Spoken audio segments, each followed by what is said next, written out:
Hey guys, welcome back to the channel. Thanks for tuning in. Tonight we're going to talk about the Bassmaster Open EQ or Elite Qualifiers, what it costs to enter it, and just really a rundown of what these guys are looking at going into the season.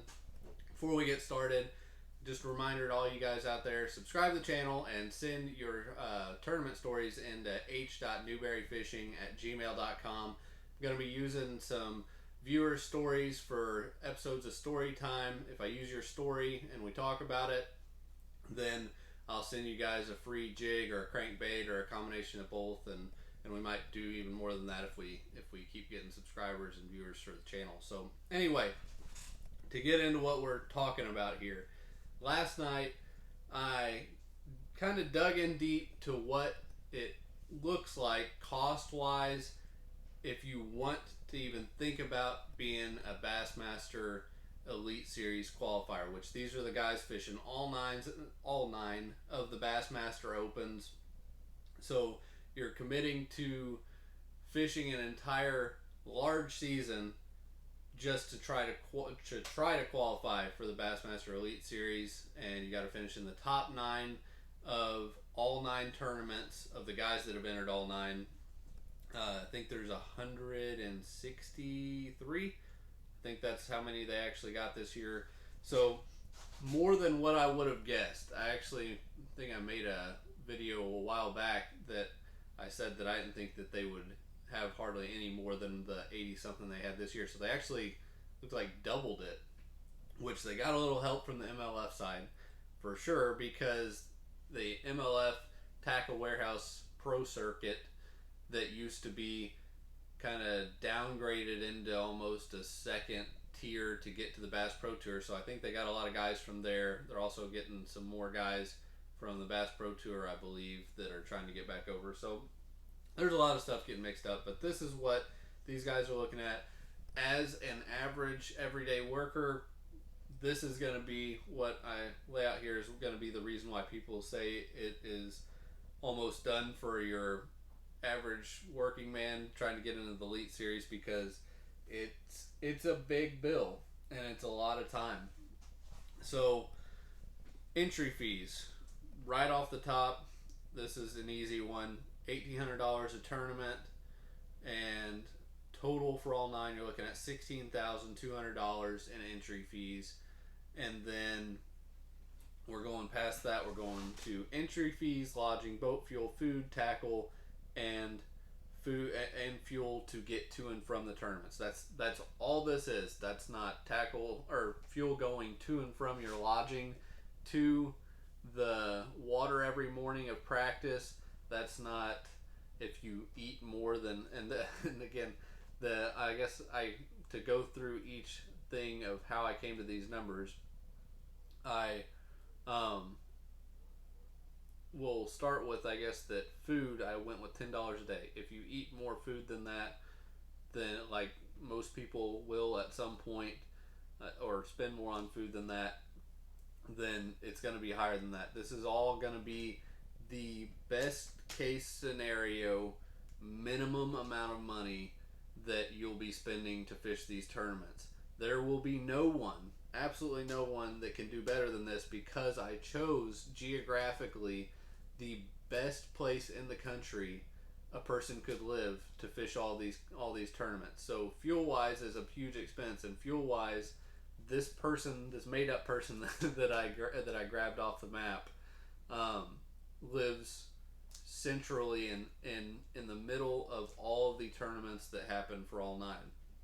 Why did I do that?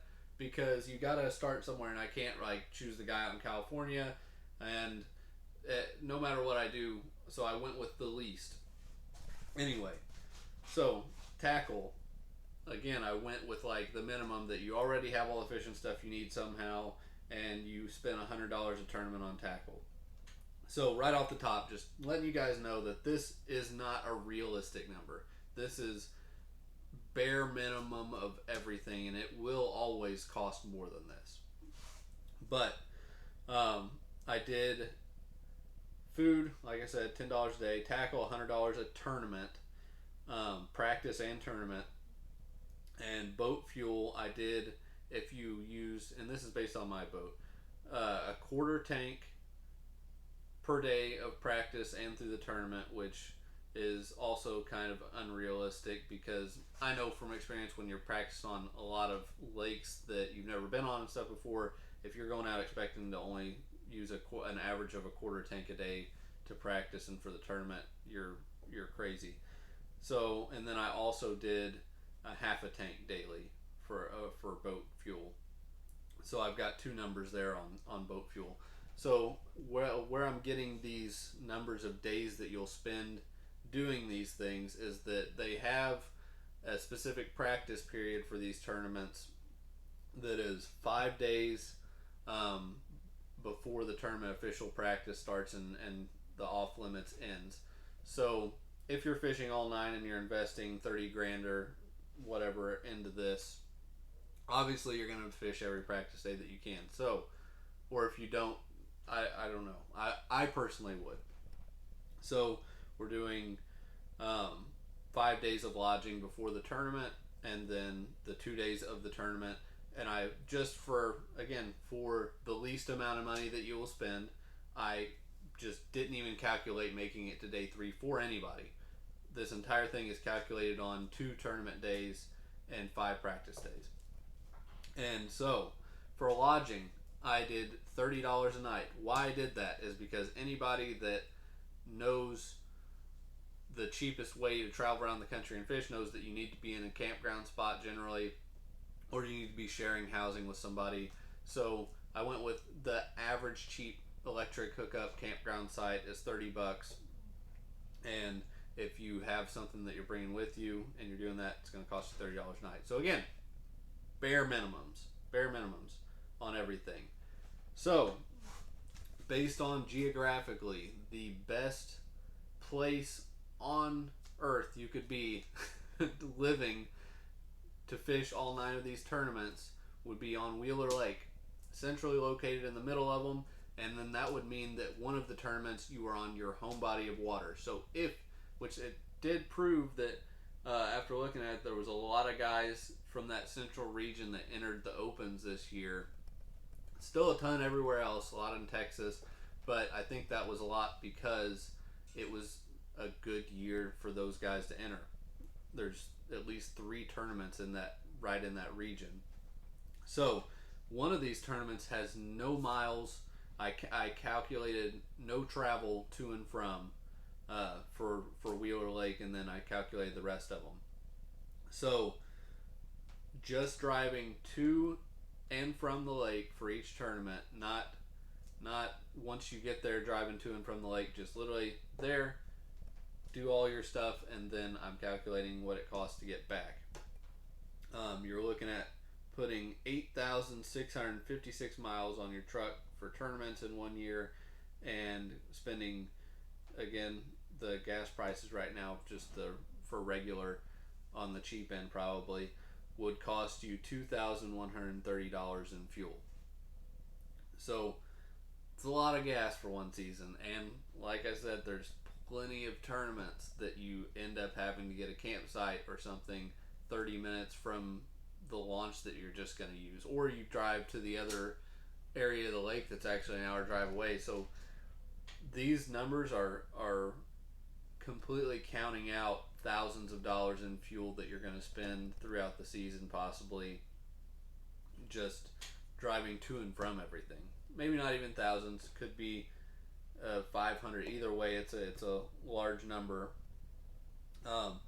But so looking at entry fees, lodging, boat fuel, food, tackle, and gas, you're starting out at $24,324 in expenses, and that's at a quarter tank. So if you can tack on another $2,500 to that, if you are fishing where you run a lot or run a mild amount and use more boat fuel.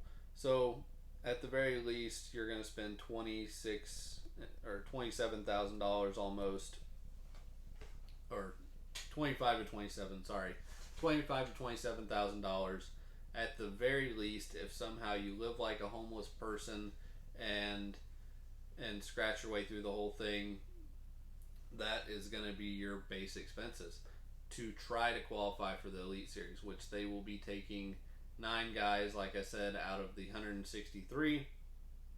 That is absolutely insane. So, moral of this story, the reason I did all this is to even more drive home the fact that to do this nowadays, you have to be either very independently wealthy or be sponsored. You can't take 9 weeks off of work throughout a year and then cover $30,000 because you have to go into this knowing that, and then, again, absolute low end. You also have to own a boat and a reliable truck, because if you go into this thing with a truck or a boat that may break down, and it breaks down at one of these tournaments, your season's over. You are not, and it's not over, but you're not qualifying. And that's what I ran into this past year, is that I had a little bit of boat trouble in a couple tournaments. It was enough to hurt a few days of the season, but you can't do this once. I was fishing 6 tournaments, and I had some, you could call it, or even look at my last day on Sam Rayburn. That was just a freak thing. I was setting down in some big water, and it shut the engine off, flooded my boat, and it burned up like 2 hours of my day. That can't happen in this. You can't have one slip up through 9 tournaments, and you're betting like 30 grand on it that it doesn't happen, and that you can make it through the season with a perfect record. So, just putting some things in perspective for everybody. Thought it'd be a kind of an interesting topic and some interesting numbers to throw out there. Thanks for watching the video, guys. Make sure to subscribe to the channel. See you guys later.